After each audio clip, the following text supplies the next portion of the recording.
máme vypočítat výrazy, máme ty výrazy zjednodušit tak, aby jsme mohli vlastně odčítat příslušné neznámé, tak se nejprve potřebujeme zbavit závorek. Tak, kde by mohl nastat problém? Takže tady my máme mínus před závorkou. V minulých videích jsme si řekli, že pokud máme mínus před závorkou, tak toho mínuska, nebo respektive té závorky, my se zbavíme tak. Já to ukážu tady na tom příkladu. Máme mínus, závorka a minus b plus c. Takže já tu závorku odstraním tak, že ten výraz v té závorce se změní na výraz opačný. Tady je plusko, když tam nic není. Takže z plus a mám minus a, z minus b mám plus b a z plus c mám minus c. Jinak řečeno, já odstraněním závorky změním všechna ta znaménka v té závorce. Tak, já to tady opíši. 2a minus se závorkou si zakryji a teď měním znaménka. Takže z a mám minus a, z minus b mám plus b, z plus c mám minus c. A nyní můžu vypočítat. Budu sčítat jenom stejné neznámé, takže a z a, b z b a c z c. 2a minus, když tam nic není, je tam jednička. 2a minus 1a je 1a, já píši zase jenom a, ta jednička, tady se nepíše. Bčko je samo a c taky, takže to nemůžu sčítat, odčítat, takže dostanu tento výraz. A to je a plus b minus c. Tak, zkusíme další příklad. 5z opíši. Nyní se zbavím závorky. Před závorkou mám minus, to znamená, že změním výraz ve výraz opačný. Změním znaménka. Z plus 3z mám minus 3z. Z minus 4 mám plus 4. Pozor, to mínusko se týkalo jenom té závorky. Ta minus 7 je mimo, takže tu jenom opisuji. A nyní sečtu příslušné neznámé. Z ze z. A potom číslo s číslem.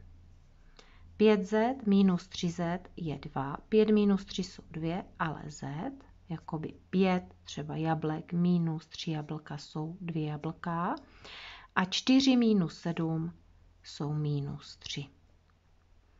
Další příklad. Tady ta závorka je zbytečná, protože tady je plusko a plusko vlastně, když máte před závorkou, tak té závorky se jenom zbavíte, nic s tím výrazem uvnitř neděláte.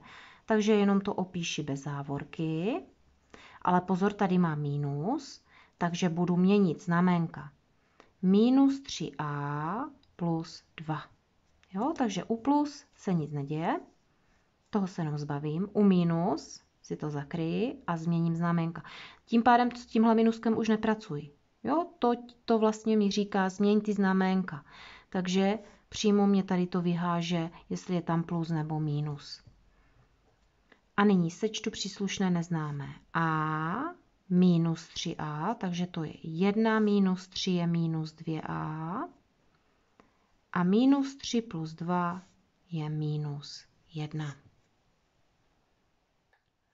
Tak, čtvrtý příklad. Takže tady tu závorku jenom opíšeme. Když se zbavíme, nemáme tam minus, takže máme 6x minus y plus 1. Tak a tady máme minus před závorkou. To znamená, že budeme měnit člen v opačný. Takže dostaneme minus 2x plus 3y plus 1. Jo, změnili jsme znaménka. Minus, plus, plus. A teďka sečteme. X, 6x minus 2x je 4x. Y, minus y plus 3y, tady je jakoby jednička. Minus 1 plus 3 je 2y. No a zbylo mi 1 plus 1 jsou 2. Tak, předposlední. 5y minus 3, to píši, zbavila jsem se závorky, teďka plusko, nic se neděje. Minus, změním znaménka. Minus 3y plus 2. Sečtu y. 5y minus 3y je 2y. A čísla minus 3 plus 2 je minus 1. Tak a mám poslední příklad. Takže opíši bez závorky 4x minus 2y plus 1. Tak minus před závorkou říká změň znaménka. Takže plus, plus a plus.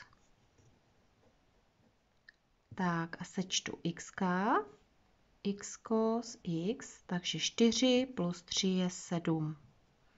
Y minus 2y plus 2y je 0. Tak a zůstávají čísla 1 plus 5 je 6.